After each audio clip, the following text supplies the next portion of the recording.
ঠান্ডাটা বেশ জাঁকিয়েই পড়েছে। তো সকাল সকাল ঘুম থেকে উঠে একটু চা খেয়ে আমি একটু আয়নার সামনে চুলটা দেখছি, কী এলোমেলো হয়ে আছে। দেখো ঘরের বিছানার অবস্থা দেখো, শীতকালে এই এক বিড়ম্বনা। তাও আমি যাই হোক প্রায় 10 মিনিট লেগে যায় বোধহয় বিছনা তুলতে গোছাতে। ঠিক করে দিলাম বিছনাটা, জানলার পর্দাগুলো সরিয়ে দিলাম। জানলাগুলো আজকাল আর খুলি না, চুলটাকে একটু আঁচড়ে নিতেই হয়, যা চুলের অবস্থা হয়। এমনিতে তো চুলের অবস্থা মোটেই ভালো নয়, চুলটাকে একটু আস্তে ফাস্তে নিলে তবু একটু ফিটফাট লাগে। তারপরে জামা কাপড় কিছু ছিল বারান্দায়, সেগুলো তুলে নিলাম।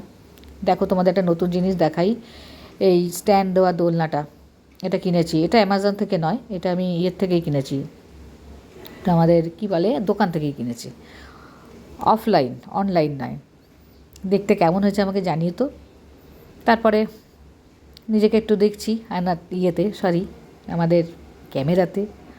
তারপরে চা নিয়ে চলে এলাম বারান্দায়, একটু বসতে দোলনাটাকে না ধরলে না একা একা চা নিয়ে বসতে উঠতে একটু অসুবিধা, হাতে কিছু থাকলে অসুবিধা, নাহলে নয়।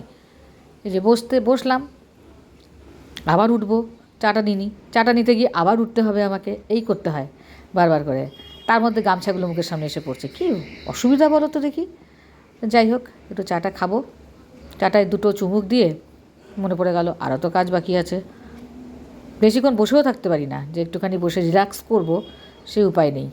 দেখো আবার উঠে অন্য একটা কাজ মনে পড়লো, সোজা ঘরে